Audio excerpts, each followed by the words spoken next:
Welcome to the Audacious Living Podcast, hosted by my man, Audley Stevenson, the Odd Man.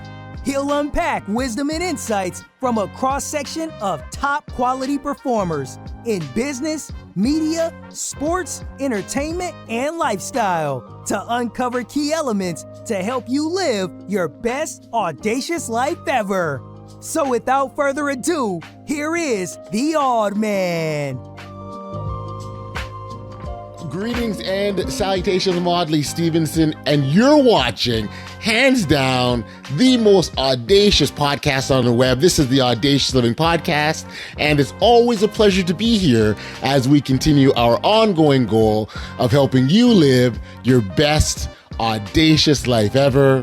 Now, I need to get some business out of the way and remind you that you can connect with us on our social media channels. Of course, on Twitter and Instagram, our handle is The Audacious Pod. And we're also on Facebook, and it's just a matter of typing in the Audacious Living Podcast. You'll find our page. You can join and connect. And I would encourage you to connect, like, follow, subscribe, share, tell a friend, hop over on our YouTube channel, and you can tap the notification bell, and you'll be subscribed every time there is new content that becomes out. So by all means, find a way to keep connected, and let's keep those good conversations going. Now, I've got the incredible honor of having Bob Burg join me on today's podcast of the Audacious Living Podcast, and this really is a treat. Bob is a world-renowned Hall of Fame speaker, as well as being a best-selling author.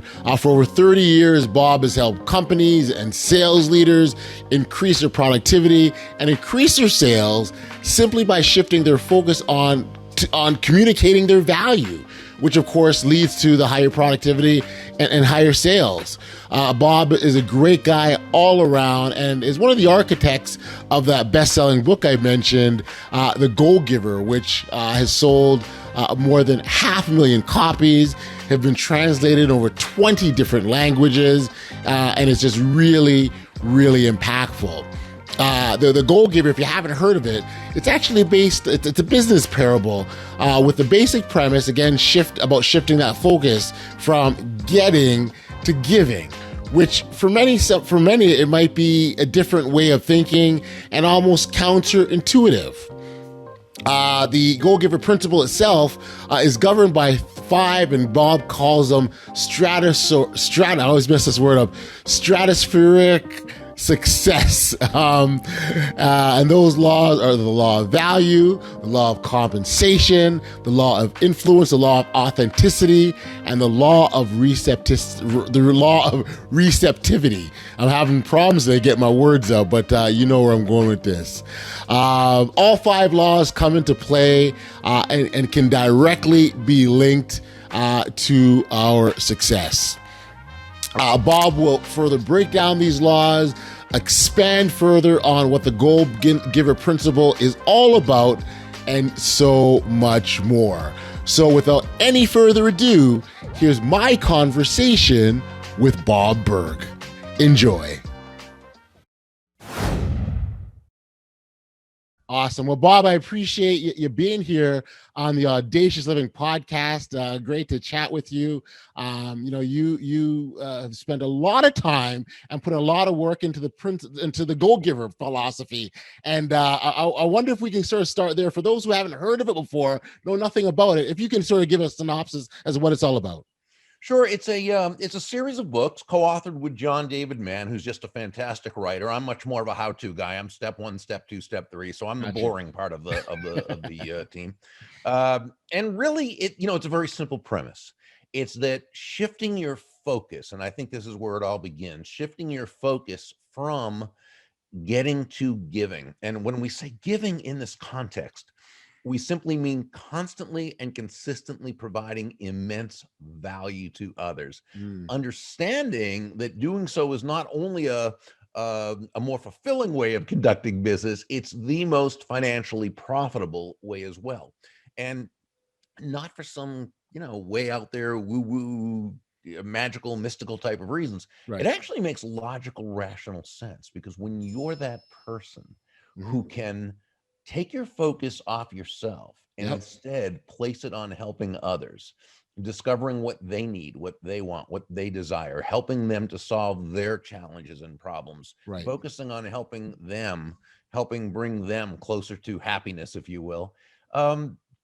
People feel good about you. Well, People want to that's get where the value comes in. You talked about right off the bat. exactly, That's the value. exactly, perfectly stated. Exactly, yeah. Great. So what got you started on this path? Because this is a way of life for you. This isn't something you just read and you know this is what you learned and you like. What got you going here? Well, I think there were two aspects. One is I was very blessed to have great parents who I think embodied this in everything they did. So Okay. I got to see that as just a, a way of being. So that was very fortunate.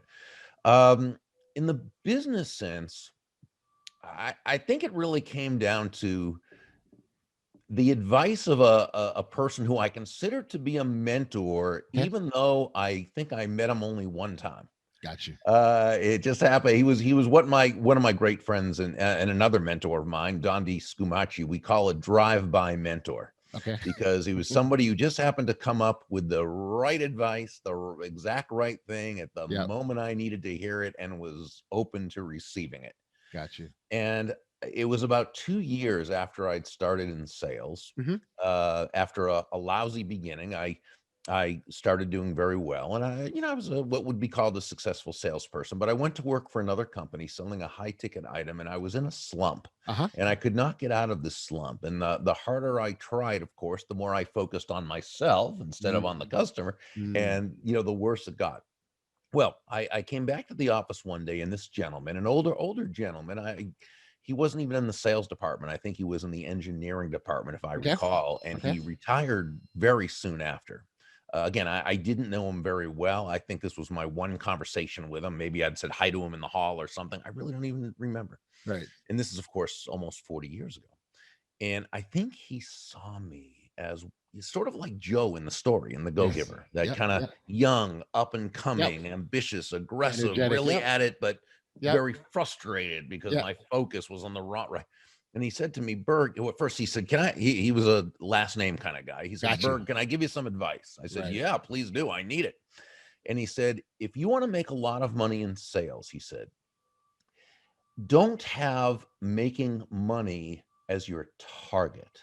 Your target, he said, is serving others. Now, when you hit the target, you'll get a reward, and that reward will come in the form of money, and you can do with that money whatever you choose. But never forget, he said, the money is simply the reward for hitting the target. It ain't the target itself. Your target is serving others. Gotcha. And I think that's really kind of where it hit me, that great salesmanship is never about the salesperson. Yeah. Okay. Just like great leadership is never about the leader. Great great salesmanship is never about the product or service, as important as those are. That's not what it's ever about. Great salesmanship is about the other person. Right. It's about the value you can add to another person's life. In essence, it's really how another person's life becomes better just by virtue of you being part of it.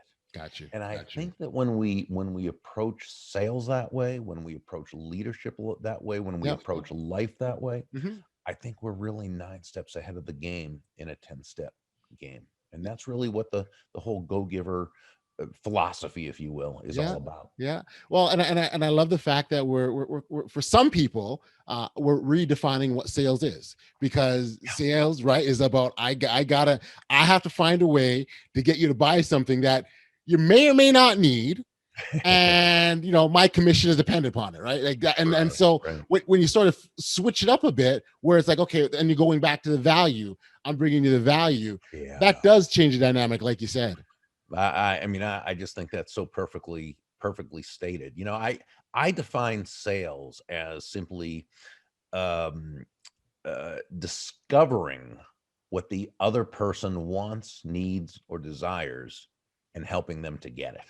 To me, that's sales. Now, what's interesting is that the old English root of the word sales Mhm. was salan, Okay. which meant to give. So when you're selling, you're literally giving. Now, someone might say, well, wait a second, Burg. Okay, that's tricky and clever and everything. But, I mean, isn't that kind of just semantics? I don't think so. And I'll tell you why. When you're in a position, let's say you have a prospective customer in front of you, Sure. you're about to do your presentation, right? So you're selling. When you're selling, what exactly are you giving? I suggest you're giving time, attention, counsel, education, empathy, and most Mm, of all, value. mm, mm. I've heard you talk a lot about the expanding your influence as a go giver. That for a lot. I wonder if you sort of explain that, because I don't know if necessarily people are thinking right away influence when they're thinking about giving, right? So if we look at influence itself, and the third law in the Go Giver is the law of influence, which says Mhm. your influence is determined by how abundantly you place other people's interests first. Now, just to qualify that, when we say place other people's interests first, we certainly don't mean you should be anybody's doormat Got you. or a martyr Yep. or self-sacrificial in any way. It's simply understanding, as Joe, the protege in the story, learned from several of the mentors, the golden rule of business, of sales, what have you, is that all things being equal, people will do business with and refer business to those people they know, like, Like. and trust. And there's no faster, more powerful, more effective way to elicit those feelings toward you in others than by genuinely moving from an I focus or me focus to an other focus, looking to, as Sam, one of the mentors, Yep. explained to Joe, make your win all about the other person's win. So how do we do that? And I think this is really where influence comes into play. Mhm. Now, on a very, very basic, because I want to take this kind of in two levels, Yep. one shallow and one deeper. Okay. On Yeah. a Yeah. very basic level, Mhm. influence can be defined as simply the ability to move a person or persons to a desired action, Yep. usually within the context of a specific goal. Yep. Okay, Sure. that's the definition.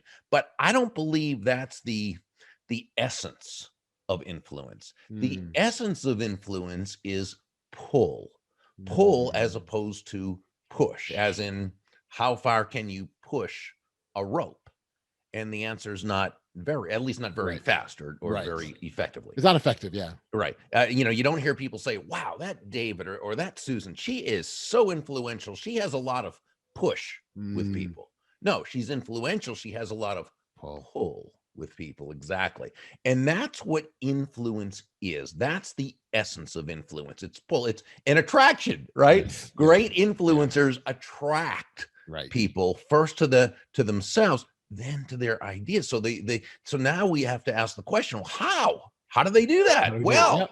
Yep. it has to do with that focus. See, I think great influencers, what John David Mann and I call genuine influencers, they really understand on both an intellectual and a heart level what I believe was Dale Carnegie's underlying premise in his classic How to Win Friends and Influence People. And this is Right. where he wrote, ultimately, Mhm. people do things for their reasons, not our Got reasons. you. So Yep. the genuine influencer asks themselves questions to make sure their focus is correct. We need to be inwardly motivated, but outwardly focused, Got right? you. So Got you.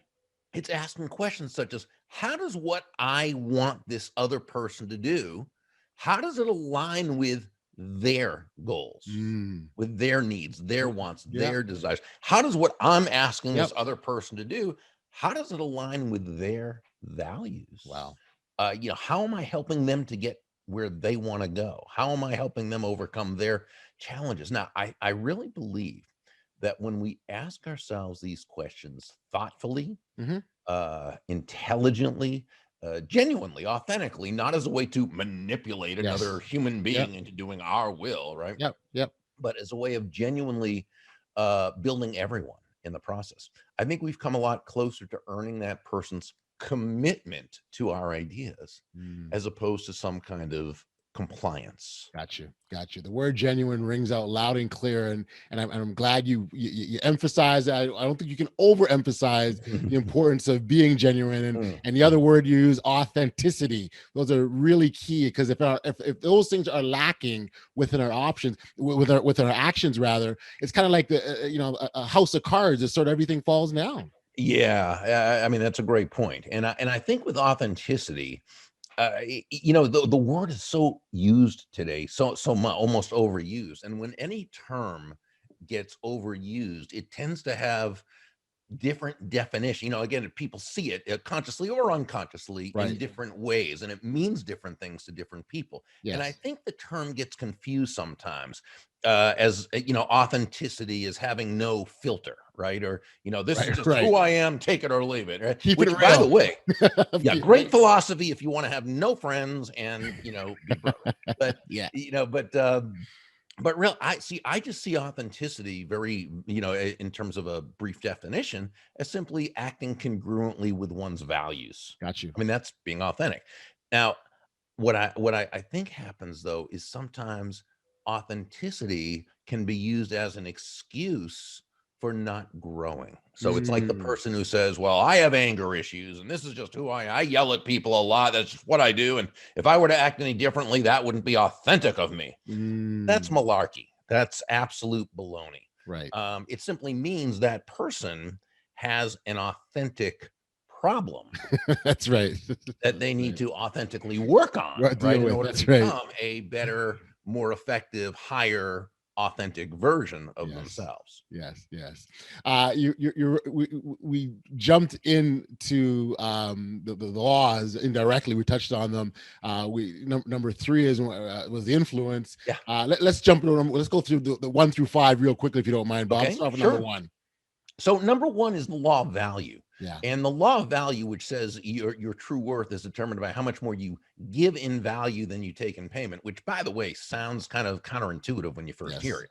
Or it sounds like a recipe for bankruptcy. Give more in value than you take in payment. But not when you understand the difference between price and value. Right. Price is a dollar figure. Value is the relative worth or desirability of a thing, of something, to the end user. So in other words, what is it about this thing, this product, service, concept, idea, what have you, that brings so much worth or value to another person that they will willingly exchange their money for it and be glad they did. Okay. So it's sort of like the person who goes to a restaurant and pays $100 for a meal, right? That was the price they paid, but what's the value they received? They got in return. Well, aside from that, they just had a great meal and that saved them from having to cook, and they had a great time. They were treated wonderfully. They were, the wait staff was amazing and just gave them room, but was right there attentive. The atmosphere was wonderful. The restaurant entrepreneur came over to greet them, and everything was just exquisite. It was an amazing experience. So they may have paid $100, but the value they received was thousands of dollars, right? That's right. And yet, of course, the restaurateur profited because his expenses cost him less than what he charged. So in any market-based exchange like that, there are always 2 profits. The buyer profits and the seller profits, because each of them come away better off afterwards than they were beforehand. That's basically the law of value, but it happens due to the focus. So in other words, the restaurateur, because I'm thinking of Ernesto in the story, because he was the restaurant owner in the story. So Ernesto, his focus was never on the money. His focus was on providing an exquisite dining experience to his guests, right? The money was the result. So this is why John and I say that money is simply an echo of value. It's the thunder to value's lightning. So the focus needs to be on the value. The money you receive is simply a natural result of the value you've provided. And what's amazing is that when you talk about providing a value, oftentimes the cost to us is very little. It doesn't take much to add, to enhance the experience, to make someone feel good, to give them all the things that make them walk away remember. When you leave a good restaurant, the food will be good, but if all those other things, that's what's going to stand out in your mind. Absolutely. No question about it. Absolutely. Got you. Principle number 2, Bob. Well, so that's the law of compensation. Yep. And this one says your income is determined by how many people you serve and how well you serve them. So where law number 1 says to give more in value than you take in payment, law number 2 tells us that the more people whose lives we touch or impact with the exceptional value we provide, the more money with which we'll be rewarded. So in this part of the story, Nicole Martin, the CEO, she explained to Joe that law number 1, the law of value, represents your potential income, but it's not enough to just serve one person, right? If Ernesto Iafrate had only one guest at his restaurant, it wouldn't matter how great a value, he couldn't survive. Okay. Gotcha. So law number 2 is all about the number of lives you impact. Okay. So we could say that exceptional value plus significant reach equals very high compensation. Gotcha. So you start a podcast and you broadcast to millions. Right. Exactly. Right. Exactly. Yeah. And Huh? and I was going to say, the interesting thing with that is, you may not always know the scope of your reach, right? You may not know how much you actually impact. You may not get that feedback directly, maybe indirectly, but you still cast that net as far as you possibly can.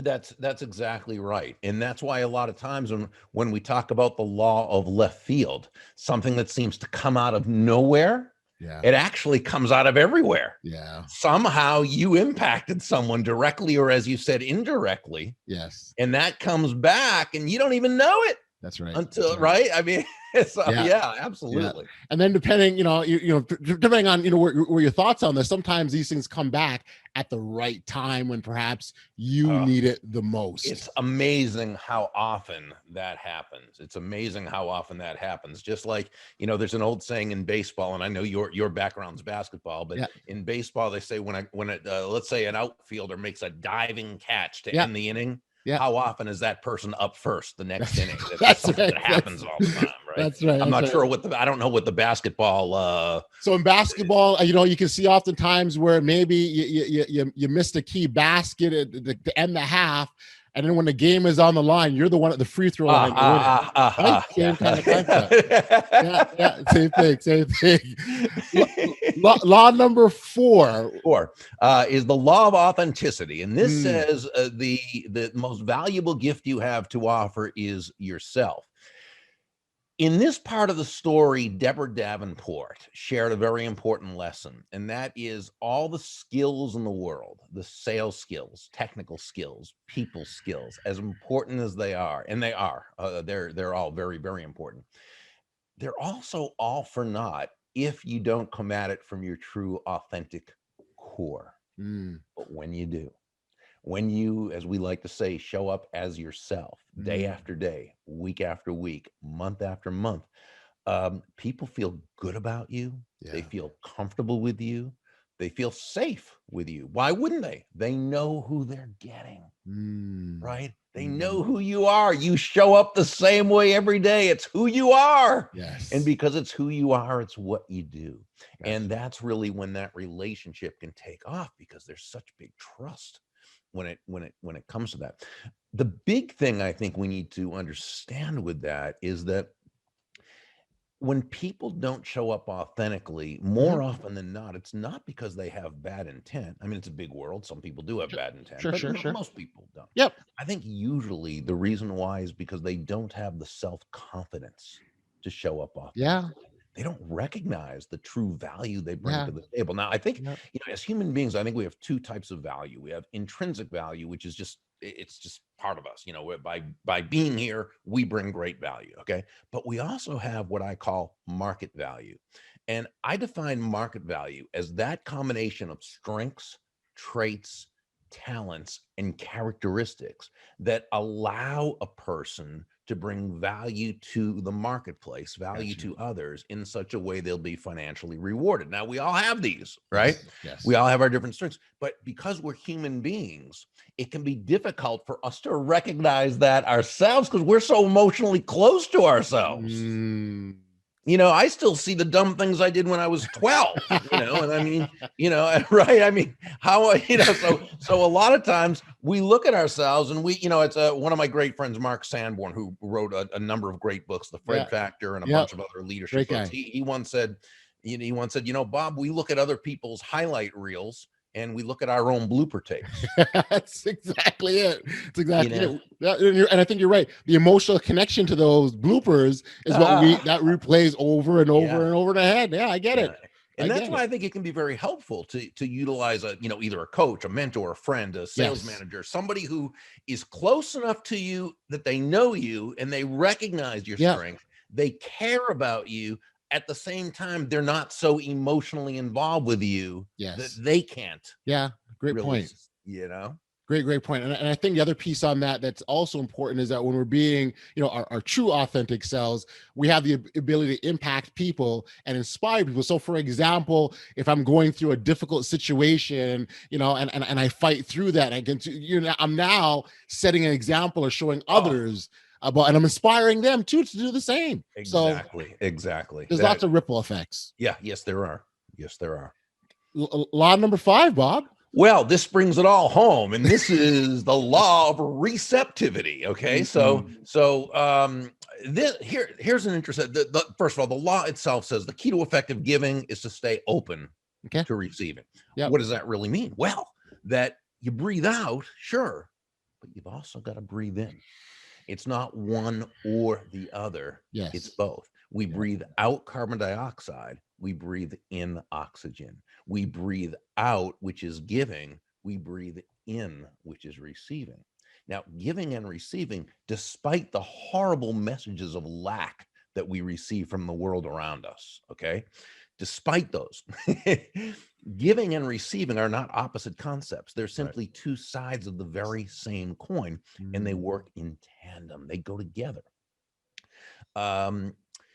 We know that it begins with the giving because that's just a law of life, a law of the universe. It's natural law. It's law of nature. It's, you plant before you harvest. Okay. That's you right. sow before you reap. You give before you receive. It's like Pindar, the main mentor in the story, told Joe, the protege, early in the story. He wrote, some people go up to a fireplace with the attitude, hey, you give me some fire and some heat, and then I'll throw on some wood and some paper and write it. Right? It doesn't work that way. That's right. Imagine going up to a bank, the bank teller, and saying, hey, I want to open up an account, but first you pay me an interest payment, then I'll make a deposit. Life doesn't work that way. No. Okay.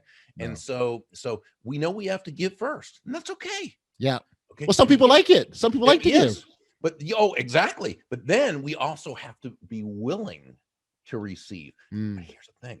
Because of so many of those messages of lack, and we get them from everywhere, whether it's upbringing, environment, schooling, news media, television shows, movies, social media, everywhere, right? Yep. Okay, so that can get inside a person's head. And the most insidious part of all, it's your unconscious who takes that information in, right? And it goes wild. So here's my thought about this, okay? Yep. And while we cover this, slightly in the book, but only on a surface level with law number 5, there are people out there who, they really, this is what they teach, and they're really good at it. People like Randy Gage, people like your fellow Canadian Bob Proctor, people like David Nagel, people like Sharon Lecter and Ellen Rogan of Chicago, Ken Honda of Japan. Some of these, they just do wonderful, magnificent work on prosperity. They have blogs, they have books, and they do videos and so forth. So I say to you, make a proactive study of prosperity. Get that into your head and into your heart every day, because the garbage about lack and all this stuff, that comes from everywhere. Right. So we've got to proactively make sure we get the good information into our heads. Just my opinion. Yeah, no, I agree with you. Look, we talk about winning, right? And if both sides can win, and again, I mentioned earlier, some people enjoy giving. Some people just naturally love to give, and that is a win for them. And those receiving, that's a win as well. So that's an example where two sides can win. And so going back to your point about, getting that in their heads, I think that is a great strategy for all to win. Well, you go back to basketball and the free throw line that we were talking about. Imagine having a tape playing in your head. You're going to miss. You're going to miss. You don't deserve to make a free. You don't deserve. Right? We know that's absolutely ridiculous. Right. No, we want that. We want you envisioning. Boom. That's it's going right over the rim and into that. Right. We want It's true. And so you want that kind of talk, but it's got to be based on that you believe it. And so it's got to be from believable sources. Okay. And so that's why, again, I just think it's so important. So I make sure I read prosperity blogs. I listen, I watch the videos, because I know, and even, with me, I can fall back into those same habits just as easily as anybody else. So it's Sure you can. Bob, this has been really, really good. I've enjoyed this conversation a lot, and I do want to ask one last question before we get on out of here. And I mean, I know so much of your work is in the business world, in sales, and talking to leaders.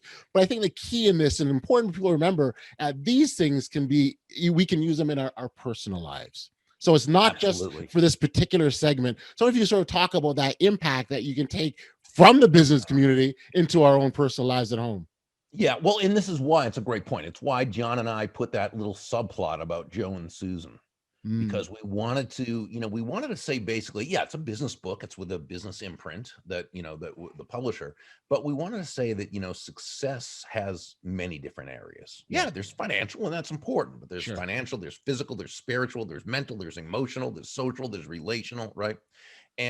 But universal laws, as Pindar told Joe, laws, not strategies, techniques, or tactics necessarily. Those have their place, but they're not across the board. They tend to be specific. Universal laws and principles work across the board. Yeah. And it doesn't matter where you apply them by nature, by the fact that that they're natural laws, they go across the board. And so that is why we put that aspect in there. Yeah, and oftentimes people try to separate themselves, right? This is how I am at work, and this is how I am at home, and we're the same person. Absolutely. I have never known anyone who could sustain that. It's impossible. You can do that for a couple of days, or some people do it longer than that, but very difficult to sustain. And I mean, you got to get ulcers or headaches if you're doing that. I mean, it's just, that's not how a human being is built. We are who we are. Right. And again, because we have feelings and emotions, and all of these things make up the human experience. And exactly. So, I mean, to try and separate that and be something that you're not is just unnatural. It is. That's exactly what it is. It's unnatural. And that's why it's unsustainable. There you go. Bob, listen, I love the chat today. I mean, for our listeners, if they want to learn more about the Goal Giver. Now, the Goal Giver is an entire series, too. Let's be clear for those that aren't aware. It's not just a book. It's a whole series. I wonder if you can let our listeners know if they want to get more information, check it with you. Where can they do that? Burg, BURG.com pretty much has everything. They can get, a chapter or an excerpt to see if they like it first. And then if they do, they can always click through to Amazon or wherever they'd like. And we have other resources that they can check out on the site. For sure. Well, I appreciate this. I'm certainly going to think a lot more about prosperity. So that's certainly something you've left in my mind after today's chat. So thank you. Appreciate the time, and all the best, Bob. Appreciate you. Thanks for having me. Take care. Back we are here on the Audacious Living Podcast. It really was so great to have Bob with me to really break down the Goal Giver philosophy and practically applying those 5 laws and how they can lead to our immediate success. Bob left us with so much to think about, but if there's just one thing I take from our conversation, it would be this. The concept of giving as a means of obtaining success may be counterintuitive to some, but many have found that shifting their attention and focus on giving to others has proven to be an effective pathway of true success and personal fulfillment. When we change our focus from amassing the things for ourselves to putting the interests of others first and giving to them, we are adding value to their lives in a big, big way. And that, of course, can only lead to awesome returns for ourselves. Hey, listen, if you haven't registered for email notifications of the podcast, do know that you could do so by heading over to bestaudaciouslife.com. All you've got to do is enter in your email address, and you will immediately be alerted every time there's new content that comes out. So be sure it's just that easy. And again, another great way to stay connected. We've reached the end of another episode, and I always have to take this opportunity to send a big shout out to our listeners and those lovers of audaciousness. Your ongoing support of this podcast has been tremendous and so appreciated, and I'd encourage you to do your part, and we will do ours here on the podcast. Until next time, stay safe, be kind, show love to one another, and be audacious.